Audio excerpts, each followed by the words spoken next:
Auzubillahiminash-shaytanir-rajim. Bismillahir-rahmanir-rahim. Assalamu alaikum dear friends. This is me Muhammad Shehzad and you are watching Cool Education. Friends, आज हम बात करेंगे verbal intelligence test के हवाले से। तो अगर आपने Pakistan army, Pakistan air force, Pakistan navy या फिर AFNS एयरमैन के लिए या एयरमैन के लिए आपने अप्लाई किया हुआ है, तो जो इनके टेस्ट होते हैं इनके दो पार्ट्स होते हैं। एक होता है इंटेलिजेंस टेस्ट का पार्ट और एक होता है एकेडमिक टेस्ट का पार्ट। तो जो इंटेलिजेंस टेस्ट का पार्ट होता है उसमें वर्बल इंटेलिजेंस टेस्ट के क्वेश्चंस होते हैं, नॉन वर्बल इंटेलिजेंस टेस्ट के क्वेश्चंस होते हैं। तो आज की वीडियो में हम शेयर करेंगे वर्बल इंटेलिजेंस टेस्ट। तो वर्बल इंटेलिजेंस टेस्ट रिलेटेड कुछ इंपॉर्टेंट क्वेश्चंस मैं आप लोगों के साथ शेयर करूंगा और समझाने की कोशिश करूंगा। तो अगर आप एंड तक वीडियो देखेंगे तो इंशाल्लाह जो आपका वर्बल इंटेलिजेंस टेस्ट का पोर्शन होगा वो कंप्लीट हो जाएगा, वो क्लियर हो जाएगा। तो चलते हैं आप अपनी वीडियो की तरफ। वीडियो शुरू करने से पहले मेरी आप लोगों से रिक्वेस्ट है कि अगर आप चैनल पर न्यू हैं तो चैनल को सब्सक्राइब करें और साथ में दिए गए बेल आइकन के बटन को प्रेस करना ना भूलें ताकि मेरी इस तरह की नई वीडियोज की अपडेट्स आपको मिलती रहें। तो चलते हैं आप अपनी वीडियो की तरफ। जो पहला क्वेश्चन है वो है if FACE is coded as 4 5 6 7 then AC is coded at। तो आप यहाँ पे देखें कि अगर F इक्वल कर दें हम 4 के, A इक्वल कर दें 5 के, C इक्वल कर दें 6 के और E इक्वल कर दें 7 के, तो then AC is coded at। तो AC F की वैल्यू काट दें। F किस चीज के इक्वल है? 4 के। तो F को अगर काट दें तो हमारे पास बाकी क्या बचेगा? 5 6 7। ACE, यहाँ पे ACE आ रहा है तो 5 6 7 हमारा करेक्ट आंसर होगा। तो ये डी वाला करेक्ट आंसर होगा। अब नेक्स्ट देखते हैं। जो नेक्स्ट क्वेश्चन है वो है if PENCIL is coded as 4 5 6 7 1 3 then ENCI। तो ये इसका कोड क्या होगा? तो P किस चीज के इक्वल है? 4 के इक्वल है। E किस चीज के इक्वल है? 5 के इक्वल है। N किस चीज के इक्वल है? 6 के इक्वल है। और C किस चीज के इक्वल है? 7। I किस चीज के इक्वल है? 1। और L किस चीज के इक्वल है? 3 के इक्वल। अब ENCI इसका कोड क्या बनेगा? तो इस E किस चीज के इक्वल हो रहा है? E 5 के इक्वल हो रहा है। यहाँ पे N किस चीज के इक्वल हो रहा है? यहाँ पे देखें आप, N किस चीज के इक्वल हो रहा है? 6 के इक्वल हो रहा है। तो N की जगह पे 6 आएगा। फिर यहाँ पे C किस चीज के इक्वल हो रहा है? C 7 के इक्वल हो रहा है तो यहाँ पे फिर 7 आ जाएगा। और फिर L किस चीज के इक्वल हो रहा है? L 1 के इक्वल, सॉरी, I किस चीज के इक्वल हो रहा है? I 1 के इक्वल हो रहा है तो यहाँ पे 1 आ जाएगा। तो जो हमारा करेक्ट आंसर आएगा वो होगा क्या? 5 6 7 1। मैं आपको दोबारा समझा देता हूं। यहां पे देखें, अब ENCI इसका कोड बताना है हमने। तो E किस चीज के इक्वल है? 5 के इक्वल है। फिर अगला क्या है? N किस चीज के इक्वल है? 6 के इक्वल है। फिर C किस चीज के इक्वल है? 7 के इक्वल है। और I किस चीज के इक्वल है? 1 के इक्वल है। तो हमारा क्या आंसर आएगा? 5 6 7 1। अच्छा, सिमिलरली नेक्स्ट क्वेश्चन है। क्वेश्चन सेम है पर थोड़ी लॉजिक चेंज है यहाँ पे।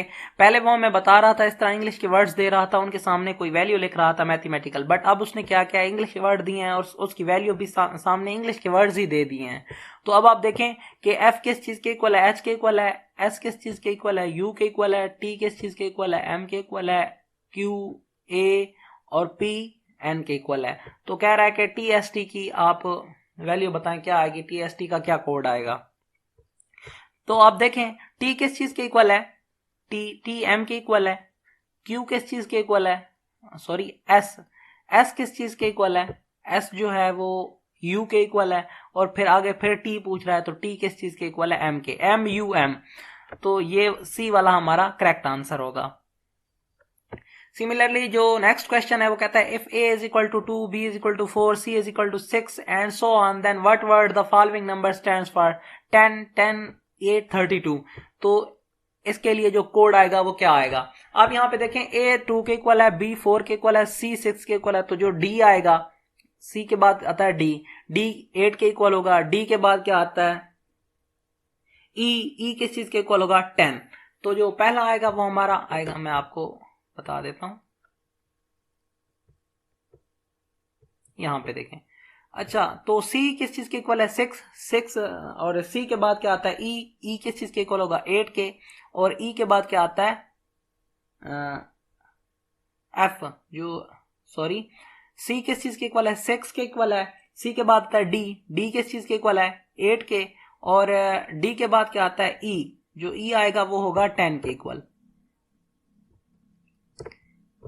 यहाँ पे ई आ जाएगा। फिर आगे फिर 10 है तो 10 का क्या आया है हमारे पास, ई।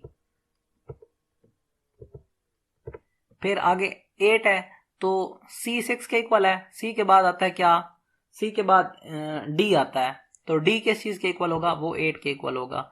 फिर हम ऐसे ही काउंट करते जाएंगे और आगे देखते जाएंगे, जैसे सी 6 के इक्वल है, डी 8 के इक्वल होगा, ई जो होगा वो 10 के इक्वल होगा, फिर एफ होगा 12 के इक्वल, जी होगा 14 के इक्वल, एच होगा 16 के इक्वल, और जब 32 पे पहुंचेंगे तो हमारे पास वहां पे आ जाएगा पी, तो डबल ई डी पी।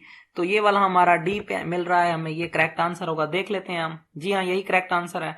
अब नेक्स्ट देखते हैं, if a is equal to 1, b is equal to 3, c is equal to 5 and so on, then what word the following number stand for। तो यहाँ पे क्वेश्चन वैसा है, थोड़ी लॉजिक चेंज है। वहां पे a की वैल्यू 2 थी, यहाँ पे a की वैल्यू 1 है, b की वैल्यू 4 थी वहां पे, यहाँ पे 3 है, c की 5 है। यहाँ पे ये देख लें 1 3 5, फिर 7 आएगा, फिर 9 आएगा, फिर 11 आएगा, इस तरह फिर ये चलेगा। तो यहाँ पे c 5 के इक्वल है, c के बाद क्या आता है d, d 7 के इक्वल होगा, d के बाद क्या आता है e 9 के इक्वल होगा, और उसके बाद आता है f जो होगा वो 11 के इक्वल होगा। f के बाद g आता है, g 13 के इक्वल होगा। g के बाद h आता है, h जो होगा वो 15 के इक्वल होगा। तो 15 के नीचे क्या आ जाएगा h, और h के बाद क्या आता है, h के बाद आता है i 17 के इक्वल होगा, h i और फिर 25। तो 25 किस चीज के इक्वल होगा, m के इक्वल होगा, और m के बाद क्या आता है n 27 के इक्वल होगा। समझ आ गई आप लोगों को? आप दोबारा देख सकते हैं, आपको अगर समझ नहीं आए तो वीडियो को पॉज करके दोबारा देख सकते हैं, आपको समझ आ जाएगा। सिमिलरली जो नेक्स्ट क्वेश्चन है वो है which word is different from the rest. यहाँ पे देखें BC है, फिर GH है, OP है, QS है, WX है, तो कहता है इनमें से डिफरेंट कौन सा है। B के बाद क्या आता है इंग्लिश में। इस तरह के क्वेश्चन को सॉल्व करने के लिए इजी मेथड ये है कि आप ABC को एक पेज पे लिख लें, फिर आप प्रैक्टिस करें, आप लोगों को समझ आ जाएगा। B के बाद क्या आता है इंग्लिश में, C आता है। G के बाद इंग्लिश में क्या आता है, H आता है। O के बाद क्या आता है, P आता है। Q के बाद क्या आता है, R आता है, लेकिन यहाँ पे उन्होंने S दे रखा है, ये देख लेते हैं। W के बाद क्या आता है, X आता है। तो ये वाला एक डिफरेंट है इनमें, तो यही वाला डिफरेंट है, ये D वाला करेक्ट आंसर है। इसी तरह ये नेक्स्ट क्वेश्चन है which word is different from the rest. तो A के बाद क्या आता है B के बाद क्या आता है C के बाद क्या आता है D, दो वर्ड्स छोड़ रखे हैं। L के बाद क्या आता है, L के बाद आता है M के बाद क्या आता है N, और N के बाद फिर क्या आता है O। तो यहाँ पे भी दो वर्ड्स छोड़ रखे हैं। यहाँ पे है Q के बाद क्या आता है R के बाद क्या आता है S, और S के बाद क्या आता है T। यहाँ पे भी दो छोड़ रखे हैं।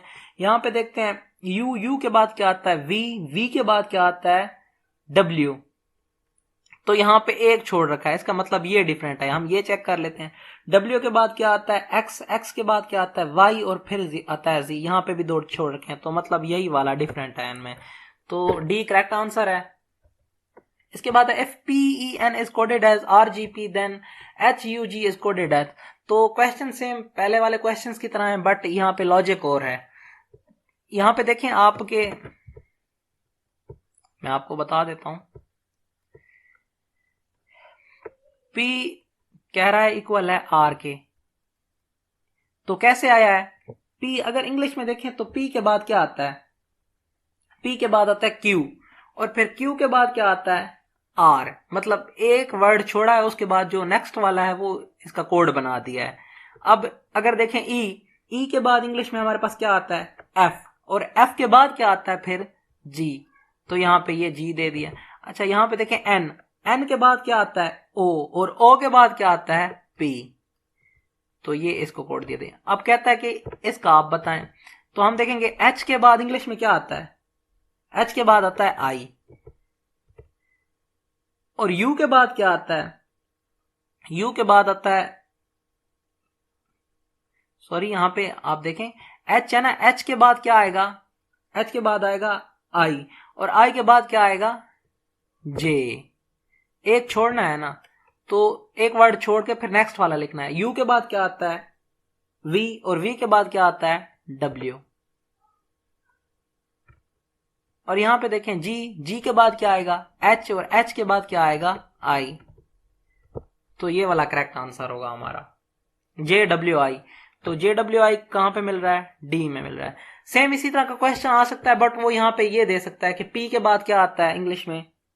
मैं आपको एक एग्जांपल दे रहा हूं कि P के बाद क्या आता है इंग्लिश में Q, तो वो यहां पे दे सकता था Q। और फिर यहाँ पे E है, E के बाद इंग्लिश में क्या आता है F, यहाँ पे वो F दे सकता था। और F के बाद क्या आता है N के बाद क्या आता है N के बाद आता है O, यहाँ पे O दे सकता था। मतलब वो वर्ड इनके दरमियान में वर्ड ना छोड़ता। अब तो एक एक वर्ड छोड़ रखा है ना, जैसे P के बाद Q आता है और Q के बाद R आता है, तो एक वर्ड उसने छोड़ रखा है तो फिर कोड बनाया है। अगर वो इनमें ना छोड़ता तो फिर भी वो इस तरह का एक क्वेश्चन दे सकता। तो डिफरेंट क्वेश्चन हो सकते हैं बट आपने एक दफा देखना है तो आपको पता चल जाएगा। इसी तरह जो नेक्स्ट क्वेश्चन है, if PEN is coded as SHQ then HUG is coded as, तो सेम क्वेश्चन वही है बट यहाँ पे लॉजिक चेंज होगी। यहाँ पे P के बाद क्या आता है, P के बाद आता है Q के बाद क्या आता है R और R के बाद क्या आता है S। अब यहाँ पे दो वर्ड्स छोड़ रखे हैं इन्होंने, तो P के बाद आता है Q के बाद आता है R और R के बाद जाके आता है S। तो ये P का कोड बना दिया S। फिर E, अब E के बाद क्या आता है F के बाद क्या आता है G और G के बाद जाके आता है H। दो वर्ड छोड़ रखे हैं यहाँ पे भी। और यहाँ पे N लास्ट में N, तो N के आगे क्या आता है O से आगे क्या आता है P से आगे क्या आता है Q। तो फिर जाके ये कोड बनाया। अब हमने इसका बनाना है, तो इसका बनाने के लिए हम क्या करेंगे, हमारे पास H है, H के बाद क्या आएगा I के बाद क्या आएगा J और J के बाद क्या आएगा K। तो H का कोड क्या बनेगा K। अच्छा आगे है U, तो U से आगे क्या आता है V से आगे क्या आता है W और W से आगे क्या आता है X। यहाँ पे G है, G से आगे क्या आता है H से आगे क्या आता है I और I के बाद क्या आता है J। तो यहाँ पे J आएगा KXJ हमें यहाँ पे E वाले ऑप्शन में मिल रहा है, तो यही करेक्ट आंसर होगा। ये डिफरेंट क्वेश्चंस हैं, डिफरेंट लॉजिक्स के साथ सॉल्व होते हैं। मैं आपको लॉजिक्स बता रहा हूं, तो इस तरह के बहुत ज्यादा क्वेश्चंस आपको मिलेंगे। और पेपर में सीरीज वाले क्वेश्चंस वैसे भी ज्यादा आते हैं, तो आपको लॉजिक्स आनी चाहिए, आप जल्दी जल्दी कर लेंगे। अगर आप इस तरह के क्वेश्चंस की कोशिश करेंगे, ट्राई करेंगे रजिस्टर पे, तो आपको ये इजी लगेंगे, जल्दी जल्दी आप कर सकते हैं। यहाँ पे ये नेक्स्ट क्वेश्चन है कि 75 2 61 61 5 81, तो इससे नेक्स्ट क्या आएगा मैं आपको बता देता हूं। यहां पे अब क्या लॉजिक लग रही है कि 75 में अगर हम 2 ऐड करें तो हमारे पास क्या आएगा 77। 61 में अगर हम 5 ऐड करें तो हमारे पास क्या आएगा 66। और 81 में क्या चीज ऐड करें तो हमारे पास 88 होगा। तो इसमें अगर हम 7 ऐड करें तो हमारे पास 88 होगा। हमने करना क्या है कि दोनों डिजिट्स को सेम बनाना है, मतलब यहाँ पे 7 है, यहाँ पे 7 है, यहाँ पे 6 है, यहाँ पे 6 है, यहाँ पे 8 है और यहाँ पे भी 8 है। 75 में 2 ऐड कर दें तो 77 हो जाएगा, 61 में 5 ऐड करें तो 66 हो जाएगा। अब 81 में क्या चीज ऐड करें तो 88 होगा। 81 में हम 7 ऐड करें तो हमारे पास 88 होगा। तो ई वाला जो है वो करेक्ट आंसर है।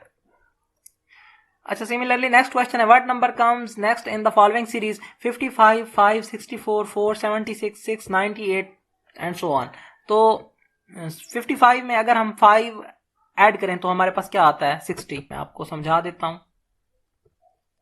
55 में अगर हम 5 ऐड करें तो हमारे पास क्या आता है 60 आएगा। और नहीं, इस तरह नहीं होगा, ये इस तरह होगा। अगर हम 55 में से 5 माइनस करें तो हमारे पास क्या आएगा, हमारे पास आएगा 50। और यहाँ पे 64 में से 4 माइनस करें तो हमारे पास क्या होगा 60।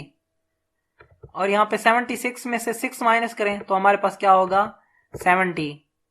और 98 में से 8 माइनस करें तो हमारे पास क्या आएगा 90। तो इस तरह ये बना रहा है, पहला 50 हुआ, फिर 60 हुआ, फिर 70 हुआ और यहाँ पे 90 हुआ। 98 में से 8 माइनस करें तो हमारे पास क्या आता है 90। तो ये वाला करेक्ट आंसर होगा। हम देख लेते हैं, जी हाँ यही करेक्ट आंसर है। इसके बाद नेक्स्ट देखते हैं, what number comes next in the following series. यहाँ पे 55 है, 5 है, 60 है, 6 है, 66 है, 7 है। तो आप देखें कि अगर हम 55 में 5 ऐड करें तो हमारे पास क्या आता है, 60 आता है। अब 60 में हम 6 ऐड करें तो हमारे पास क्या आता है, 66 आता है। अब 66 में अगर हम 7 ऐड करें तो हमारे पास क्या आएगा, 73 आएगा। जी हाँ, 73 है। तो जो नेक्स्ट क्वेश्चन है, अगर आप लोगों को वीडियो अच्छी लग रही है तो वीडियो को लाइक कर दें, क्योंकि इससे हमारी हौसला अफजाई होती है। तो what number comes next in the following series. तो यहाँ पे है 50। सीरीज वाले बहुत ज्यादा क्वेश्चंस आते हैं, आप लोगों ने इनकी प्रैक्टिस करनी है। मैं डिफरेंट लॉजिक्स बता रहा हूं आपको, इस तरह के बहुत ज्यादा क्वेश्चंस आपको मिल जाएंगे। तो आप प्रैक्टिस करेंगे, एक दफा अपने हाथ से रजिस्टर पे करेंगे तो आपको समझ आ जाएगी। 55 है, 55 में हम 55 में से 5 माइनस करें तो हमारे पास क्या आता है, 50 आता है। 50 में से 4 माइनस करें तो 46 आता है। 46 में से 3 माइनस करें तो 43 आता है। 43 में से 2 माइनस करें तो 41 आता है। तो ये इस तरह चल रहा है, मतलब 5 पहले माइनस कर रहा है, फिर 4 माइनस कर रहा है, फिर 3 माइनस कर रहा है। तो अब क्या माइनस करेगा, 2 माइनस करेगा। जी हाँ, 2 माइनस करेगा तो फिर नेक्स्ट वाला क्या बन जाएगा, 41 बन जाएगा। अब जो नेक्स्ट क्वेश्चन है वह है what number comes next in the following series. पहले है 15, फिर है 20, फिर है 26, 33, 41। तो आप बताएं कि नेक्स्ट क्या आएगा। 15 है, 15 में 5 ऐड करता है तो 20 हो जाता है। 20 में 6 ऐड करता है तो 26 हो जाता है। 26 में 7 ऐड करता है तो 33 हो जाता है। 33 में जब 8 ऐड करता है तो 41 हो जाता है। 41 में जब 9 ऐड करेंगे तो हमारे पास 50 हो जाएगा। पहले 5 ऐड किया, फिर 6 ऐड किया, फिर 7 ऐड किया, फिर 8 ऐड किया और फिर 9 ऐड करेंगे तो हमारे पास क्या बन जाएगा, 50। तो ये ई वाला करेक्ट आंसर है। इसी तरह जो नेक्स्ट क्वेश्चन है वो है what number comes next in the following series. 65, 71, 76, 80। तो यहाँ पे पहले 65 में 6 ऐड करता है तो 71 होता है। फिर 71 में 5 ऐड करता है तो फिर 76 होता है। फिर 76 में 4 ऐड करता है तो 80 होता है। अब 80 में 3 ऐड करेगा तो क्या होगा, 83 आएगा। पहले 6 ऐड किया 65 में, फिर 5 ऐड किया 71 में, फिर 4 ऐड किया 76 में, अब 3 ऐड करेंगे 80 में। तो हमारे पास जो करेक्ट आंसर आएगा वो आएगा डी। सिमिलरली जो नेक्स्ट क्वेश्चन है what number comes next in the following series. पहले है 96, फिर है 48, फिर है 24, फिर है 12। तो अगर हम 96 को हाफ करें तो हमारे पास 48 आता है। 48 को हाफ करें तो 24 होता है। 24 को हाफ करें तो 12 आता है। अब 12 को जब हाफ करेंगे तो हमारे पास क्या आएगा, 6 आएगा। 2 पे डिवाइड करते जाएं। 96 को 2 पे डिवाइड किया, 48 आया। 48 को 2 पे डिवाइड किया, 24 आया। 24 को 2 पे डिवाइड किया, 12 आया। 12 को 2 पे डिवाइड करेंगे तो हमारे पास क्या आएगा, 6 आएगा। ये 6 हमारा करेक्ट आंसर है, ए वाला। तो ये कुछ वर्बल इंटेलिजेंस के क्वेश्चंस थे जो मैंने आप लोगों के साथ शेयर किए हैं। अगर आप लोगों को वीडियो अच्छी लगी है तो वीडियो को लाइक करें, चैनल को सब्सक्राइब करें ताकि इस तरह की नई वीडियोस आप मजीद देख सकें। तो मिलते हैं नेक्स्ट वीडियो में। तो remember me and your players. Allah Hafiz.